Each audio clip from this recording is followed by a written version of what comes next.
Hello everyone, today we're working on this Akane 462 and it needs a lot of TLC. On the good side, it's a runner. I put the test leads to it and it runs right out of the box. However, it's missing a lot of stuff, the pilot beam, the trailing truck, and it's got no tender. So I plan to run it using this old Mantua tender. It's not ideal, but it's gonna get me to run the locomotive. This is not the best way, I think, to buy a brass engine. I bought it without the tender. A brass engine tender is basically just a brass box with wheels on it. And it's about $100 for a brass tender, so probably should have been smarter and bought one that had a tender with it. At any rate, enough complaining, let's get to work. So here we are, up close and personal. It does say Japan here, so I think it's Akane. It comes apart exactly like my other Akane engine. So when I would put my test leads on here, it would, let me just move the camera a bit. It would show me a short circuit. All I did was I placed a little bit of masking tape under there, and now it runs. Runs quite well. It's gonna need some TLC, but I think I can do it. So there's hope for this. Also, I got a little baggie of parts with it. In the baggie of parts, it appears I have all the parts, but I won't know for sure until I get it done. But it's looking good. I think it's missing a bunch of screws though. And that's why they sold it like that. Any which way but loose. Oh, there are some screws in there. That is awesome news. I am gonna use them. Let me just clean this up. So there's the pilot with a missing ladder. Then I have the 4 parts to make the trailing truck. But I thought that these were glued together or broken off, just straight broken off. Turns out they just need screws. And I got 2 screws. I have to figure this out as I go. But it doesn't look too bad. It looks like I have everything. Everything sure is beautiful. So I'm gonna clean these with my rag and then I'll use my toothbrush. You can see it's insulated on one side and it picks up electricity for the other side. So that's important to keep that in mind because there is a proper orientation for this. Fortunately, it's oriented the exact same way as my Mantua tender. So the locomotive picks up one side of the track and the tender picks up the other side of the track. So as I put everything together, I better make sure that the power pickup side is like this. So the Mantua can pick up one side and then the locomotive picks up this side. That's important to keep that straight. Otherwise, there will be problems. Look at that, that's shone right up. They were just what I call normal dirty. Running on the track, track's dirt. Marklin of Sweden, they have a very good YouTube channel, and they actually had a friend that worked in a lab, and they did the analysis of what that dirt was on the track. And it turns out to be just regular dust, you know, like when you have to dust things in your house, same thing. You know, pet hair and human skin cells and just atmospheric dust. So that gets onto your tracks and it gets onto your trains. And then for that part here, there are, this is already tapped for a screw. So I bought a whole assortment of screw because I do not know the nomenclature of the screw. I do not know how to order them, so I bought an assortment. I bought these on AliExpress. It takes a little while to get them, but I have all kinds of different screws, and more importantly, I know what to call them. This is how screws are numbered. So M2 is the smallest, M2.5 is a little bigger, and M3 is bigger still. And then 5mm, 4mm refers to how long they are. So let's just see which one fits. So M2 5mm long happens to be correct for this if you ever need one. If you ever wondered you need to replace something like that, so M2 5mm long. This was money well spent. Even the type of thread is correct, so I'm gonna put this back together now. Just very fortunate. Because this is probably zinc alloy, you don't want to tighten them very hard, just basic hard, just hand tight. And then wouldn't it be cool if this screw would be the proper screw for that? Only one way to find out.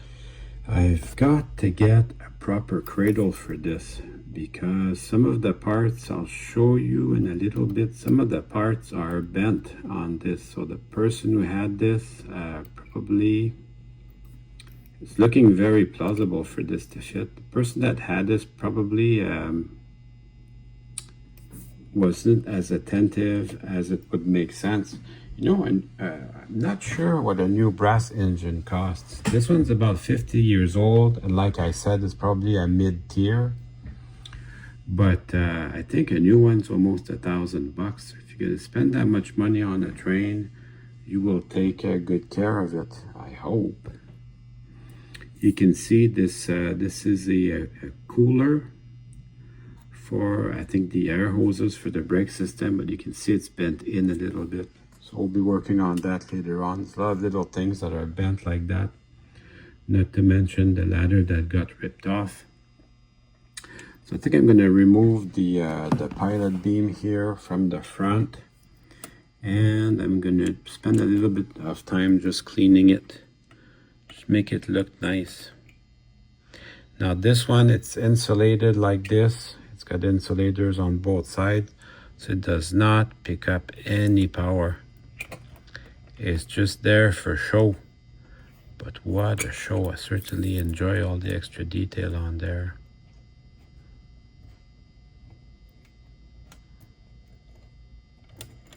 That's got a long screw. Maybe it holds the boiler down.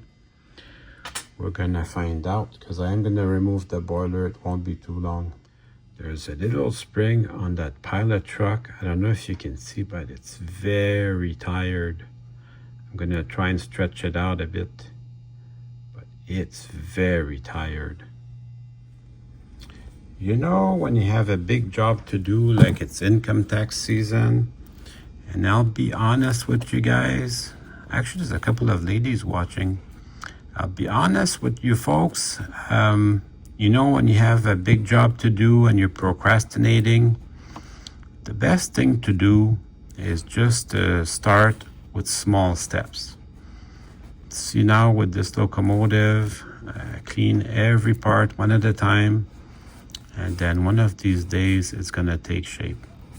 Same with my income tax. If you're procrastinating on that, you just start by filling in your name, and then you fill in the next line and the next line, and then I'm not gonna say it's easy and you're finished in 5 minutes, but you keep moving forward, so it's encouraging. It's nice to have the video. I can go back and look. I think this wider part here goes towards the front. I'll double check that before I install it. I'm gonna put the toothbrush with some dish soap on that as well. So that did help quite a bit. Incidentally, do you guys think I should paint this engine black?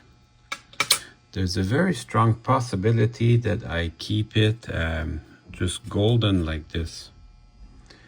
That was the result of my informal survey. Most people said that the engine are worth more if they're gold or brass colored, because custom paint is nice, but it has to be a really great custom paint. Because if it's a poor custom paint, you're detracting from the value. So you better be sure. If you're gonna paint it, you better be sure. And you know, I thought for a while, you know, I'm gonna buy these and run them all the time, but honestly, my engines, I'm only interested in fixing them. I'll fix them, make the video, and then they sit on the shelf forever. So this is gonna be displayed most of its life. So as it's displayed most of its life, I'd prefer to have a bunch of brass engines that look like brass engines. And then the screw that I found in the little baggie happens to fit here. So I guess that's that. That's gonna go here. The coupler is not really fixed properly. I don't think I'm gonna change anything on that. I think that looks okay. Maybe I'll add a couple of spacers just to be sure that it's more stable, but that looks okay. I don't think I need to change that. The ladder, I'm gonna be lazy a little bit. I'm gonna crazy glue that back together. I think I'm gonna be happy with that. So it's starting to shape up one part at a time. So I just wanna show you that it is a runner. Runs pretty good, as a matter of fact. So then I am gonna remove the boiler at this point. Oh, and one good tip, you can see I put the screw back in its hole, both of them, for my pilot and my trailing truck. That way I won't have to wonder which screw goes where. But to remove the boiler, it's one screw here, and then two screws in the back here.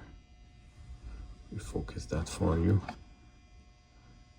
Perfect. Two screws in the back, and that will remove the shell, the boiler, and the cab. And this is the little short circuit that I had.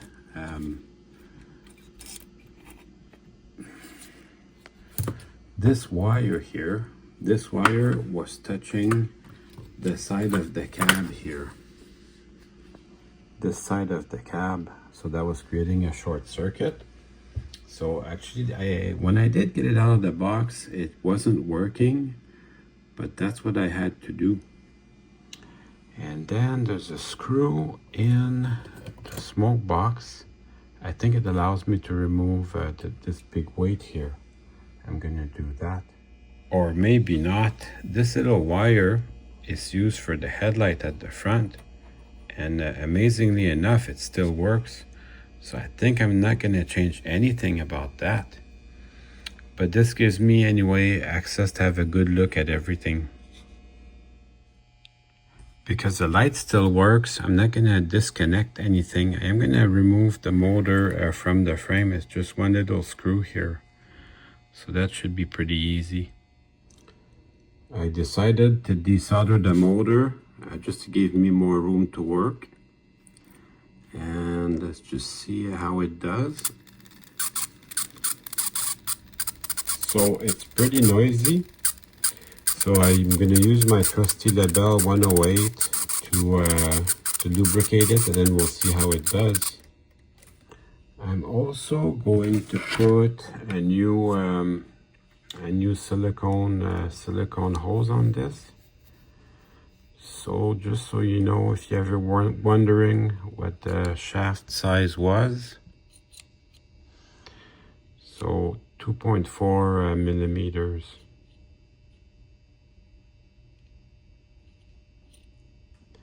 Should be good. Or 2.3 maybe.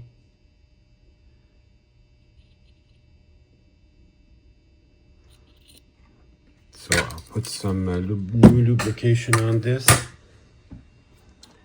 And that should help quite a bit. So this first bearing here is pretty easy to get at. So then I'll just use the little bit of thrust that's on there. I think this is a fine motor. I mean, people change them for can motors because they are a little bit less noisy. But I think this is a fine motor. I will use the little room that I have to put oil down here. And then I'll just run it slowly to distribute the lubrication.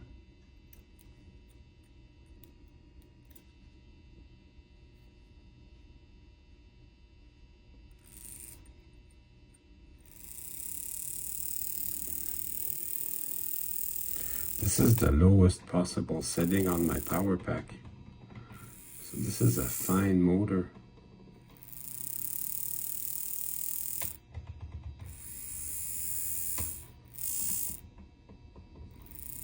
All it needed was some TLC.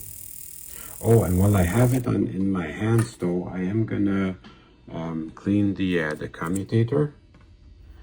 I am gonna clean that. I use just a regular piece of cardboard and I just run it over the commutator like that, just to remove the junk that's on there.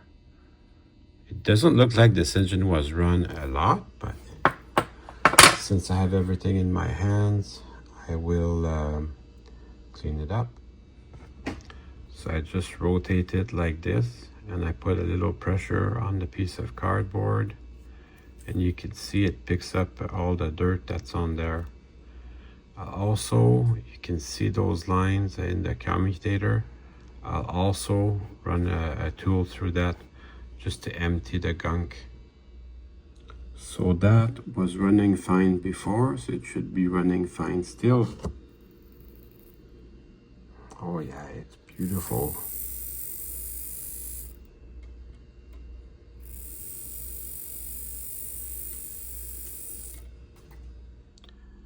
All right, most of the locomotive has been taken apart. Now I'm gonna clean the frame with my toothbrush and some dish soap, but everything looks good, looks ship shape. I'm gonna take though a special attention to, I don't think there's any problems with the quartering or anything like that. I'm gonna take special attention just to see if anything's bent. If anything's bent or out of place, but for the time being, everything looks real good. It's a beautiful engine. Oh, on that subject, I looked up on Google what the box looked like. So I'll put a still shot of that, what the box looked like. And the best picture I found, in fact, had the engine for sale. So you can buy a similar engine to this for $325. So not cheap. I really think this is worth working on.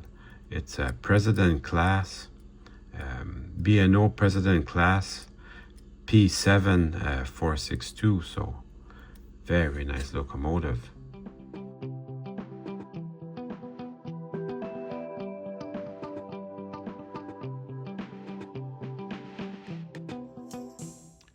Perfect, so I finished cleaning this up. Now I did use a little bit of steel wool on the wheels. You can see some of the plating is gone, and that's okay. I did not pay a new price for this. I'm glad somebody did enjoy it. That also proves that it runs well if the plating is gone. So I did use some steel wool on that. When you do that, make sure that your motor is far away from this, because the magnets will attract some of the steel wool, and if that gets into the motor, it's very hard to remove it. So that cleaned up really well. I am gonna repaint the counterweights here. I'm gonna repaint them black, but that's about it. That's about it for that.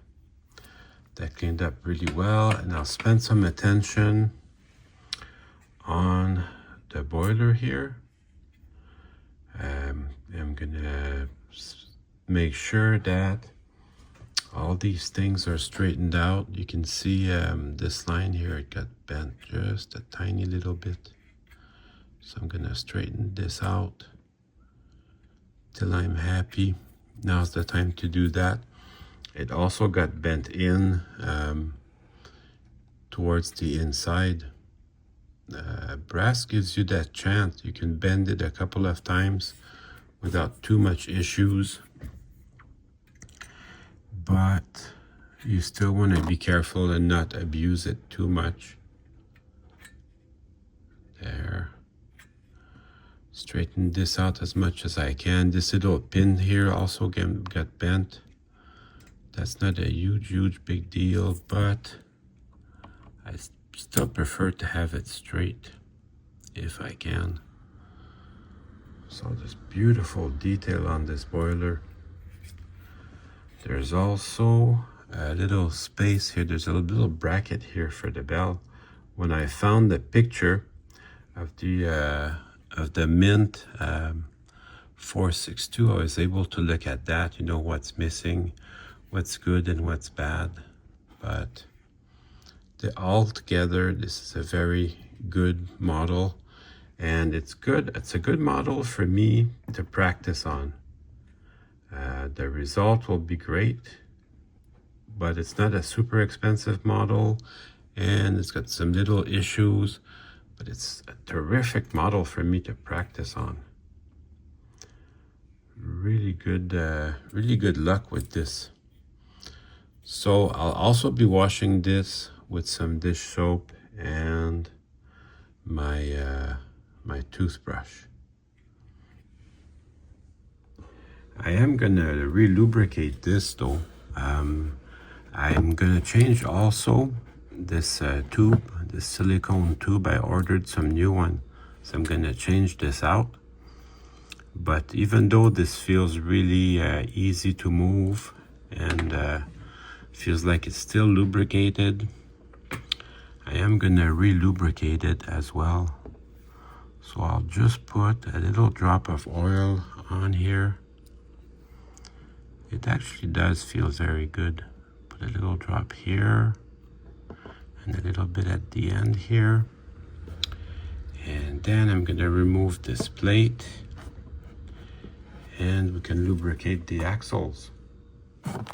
And then I keep the screws with it as I work. We'll just put one drop on each axle.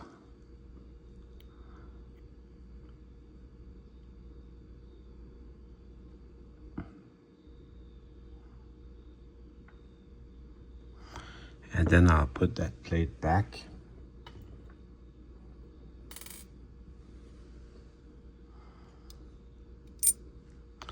And that should be good. And then I'll just turn it for a little bit, just to distribute the lubrication around. But that is gonna be good.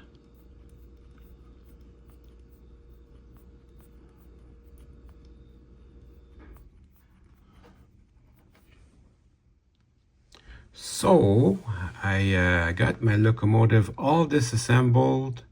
I ran out of time a little bit for this week. Next week we'll put it all back together. So hope you enjoyed the video. See you soon.